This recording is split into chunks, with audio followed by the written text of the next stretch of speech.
Hello বন্ধুরা, আজকের ভিডিওটিতে আমরা দেখব যে 2026-এর এসআইআর হওয়ার পরে যে ফাইনাল ভোটার লিস্ট যে 28 তারিখে রিলিজ হয়েছে সেটা কিভাবে আমরা মোবাইল থেকে চেক করে নেব। তাহলে সব থেকে প্রথমে গুগলে এসে আমরা লিখব ইসিআই। এটা লেখার পরে দেখুন সব থেকে প্রথমে যে লিঙ্কটা এসছে আমাদের কাছে www.eci.gov.in, সেখানে ক্লিক করলেই আমরা সেই ওয়েবসাইটের পেজে পৌঁছে যাব এবং ওয়েবসাইটটা ওপেন হলে উপরে দেখতে পাচ্ছি এসআইআর 2026 ডাউনলোড ইলেকট্রাল রোল।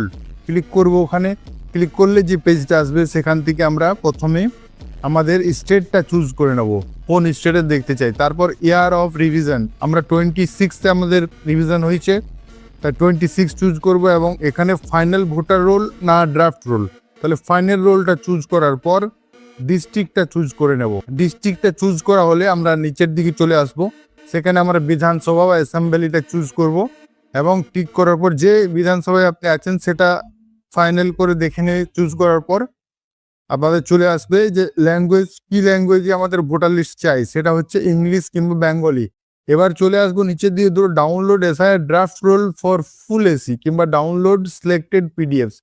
তাহলে যে বুথে যদি চাই, যে বুথটা আমার সেই বুথে যদি চাই, তাহলে এখানে নিচের দিকে বুথটাতে সিলেক্ট করতে হবে।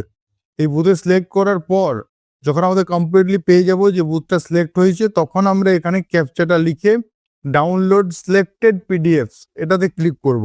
কারণ এটাতে ক্লিক করলে যেটা আমি সিলেক্ট করেছিলাম যে বুথটা, সেটাই আমাদের ডাউনলোড হবে, না হলে পুরো অ্যাসেম্বলিটা ডাউনলোড হয়ে যাবে। এবার দেখুন এই যে ক্লিক করার পর ডাউনলোড শুরু হয়েছে এবং খুব সিম্পল এখানে দেখুন চলে এসছে। এবার ওপেন করলাম আর আমরা আমাদের ভোটার লিস্ট পেয়ে গেলাম। এবার নিচের দিকে স্ক্রল করে বা উপর দিকে গিয়ে পরে যেমনভাবে হোক, যেখানে আপনার বুথ, যে ক্রমিক নাম্বার আছে আপনার, সেই ক্রমিক নাম্বার থেকে আপনি আপনার নামটা চেক করে নিতে পারবেন।